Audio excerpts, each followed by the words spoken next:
All right, let's take a look at the American economy now. Now, when we are looking at the American economy, we have to realize that the American economy, for the most part, would be placed close to the free market side of our spectrum. Remember, we had all the way from communism to a total free market. The American economy, many people call the American economy a free market. And it can be called that, but it's not completely a market economy.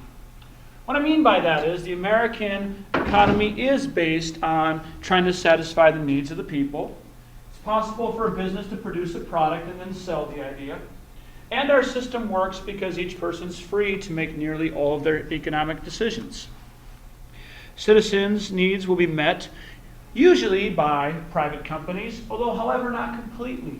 There are still a lot of government institutions, and there is still some central planning that exists in the American government, which means that it's not really completely a market system. It's not completely a free market, we call that. So, but it leans more heavily towards free market. If you took all the economies in the world and placed them in line from communist to free market, we'd be much closer to the free market side of things. So let's first talk about one characteristic of the economy, which is the free market or enterprise. So our economy is based on a free market. Again, it's not a completely free market. On a free market, people may buy any products from any seller. Oh, just a reminder here, when I'm going over these slides, these are characteristics of the U.S. economy. It's how they'll be referred to on the test.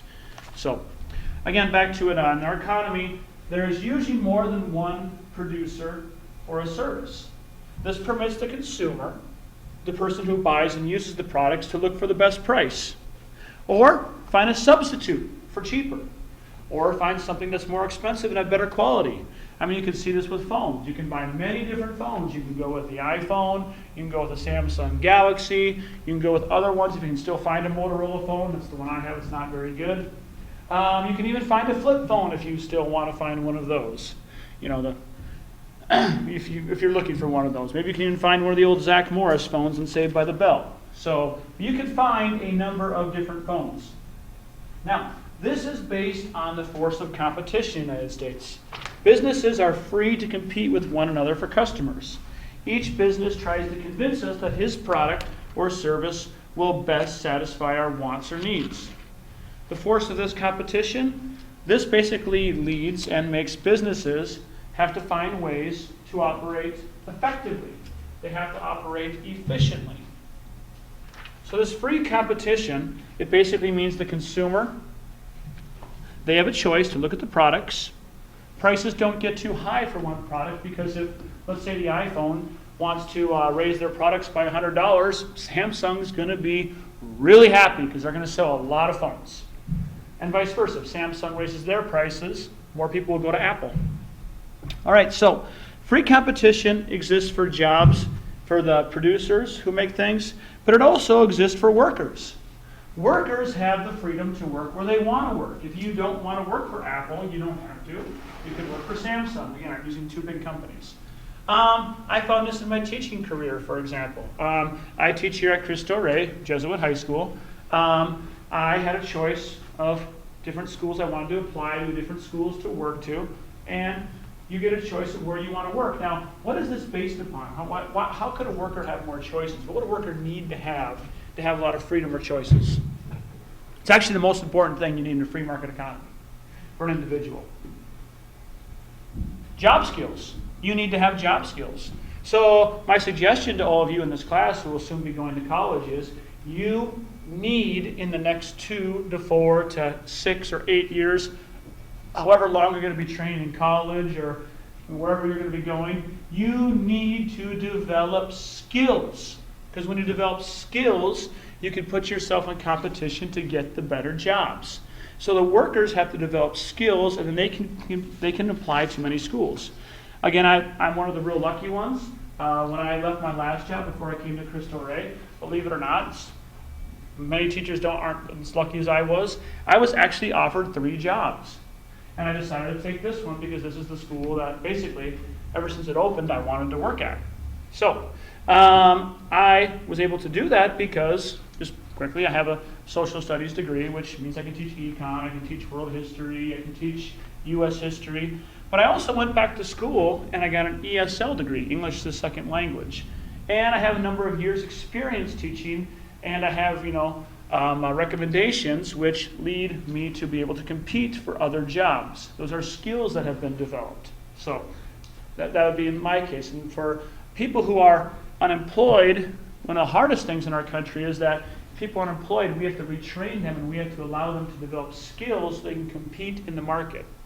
You really get in trouble is when you don't have skills you can sell, when you don't have skills that companies want.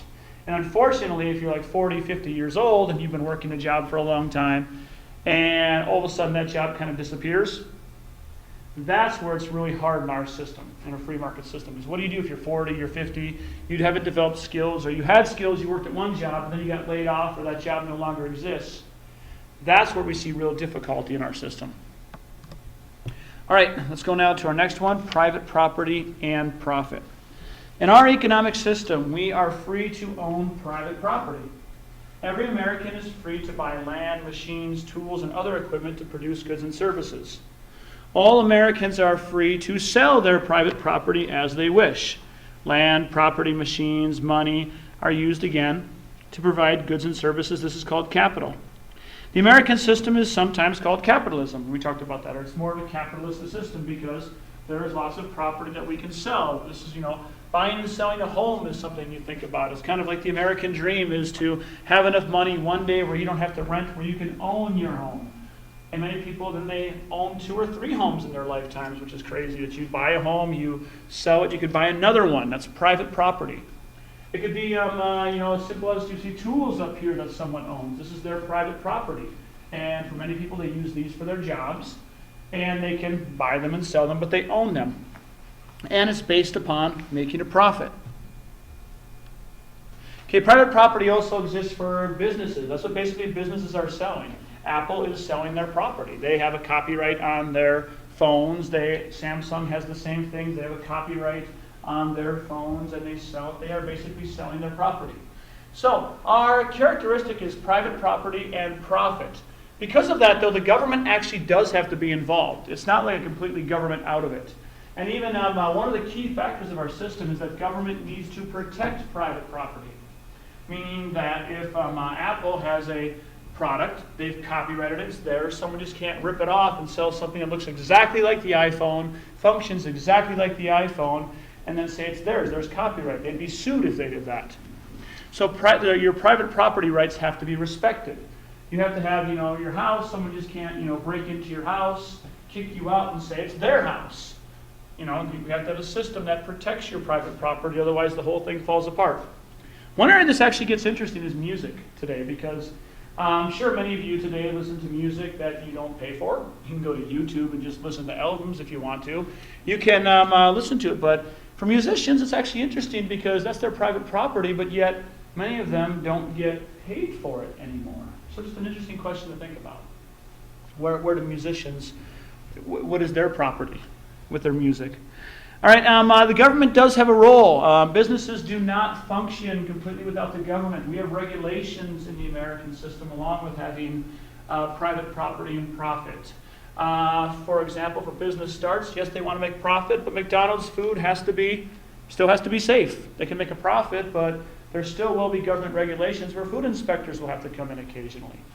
So, private property is the ability to own your property and to make money off it. That's what our system is based upon. Companies do that.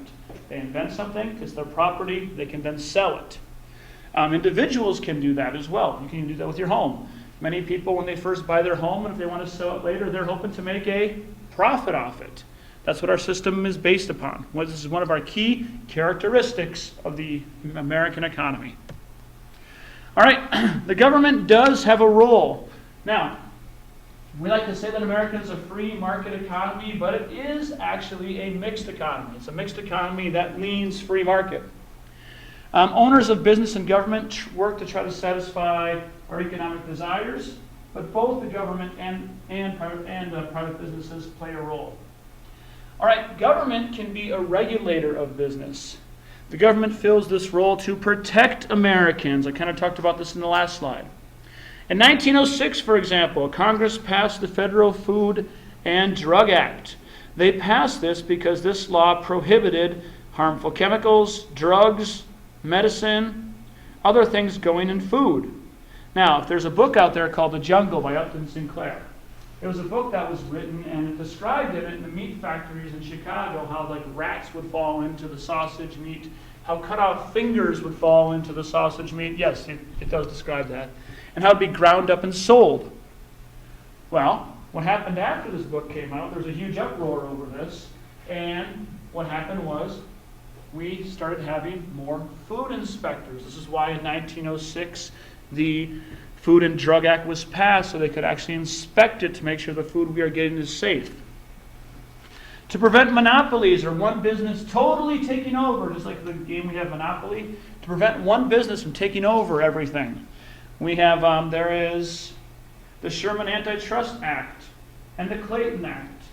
And this the government created the Federal Trade Commission to prevent such activities as price fixing and regulating deceptive practices in businesses. So a complete monopoly exists. What a monopoly exists is if there's only one seller who may then set his own price. Now, this could be seen if we go back almost 100 years, actually a little over 100 years, right around there with someone like, you had Rockefeller, you had Standard Oil, where one company, Standard Oil, pretty much had almost complete control of the oil. Can you imagine if one company had almost complete control of the oil? What would happen to gas prices? They would go way up high. So basically, if I could what would happen is Standard Oil got so big that if anyone competed against them, what Standard Oil would do is they would drop their prices low, right near where their competitor was. So the competitor would have to drop prices. Well, Standard Oil had a ton of money and they were big, they could wait them out. So they could just drop prices until the other business would go bankrupt and failed. Then they buy the business and they have one more. And eventually Standard Oil got so big that they could charge whatever prices they want and they had a monopoly. Well, the government breaks up monopolies and it can make them into separate smaller companies because if there's no competition, prices go up high and it's bad for people. This is why, again, I think there's a role for the government. This is why I would say I'm not a believer in a total free market economy because the government does have to have a role. Competition is better. And if you don't have the government involved at all, what happens is things can be unsafe, and also companies can get too big, and they can have too much power.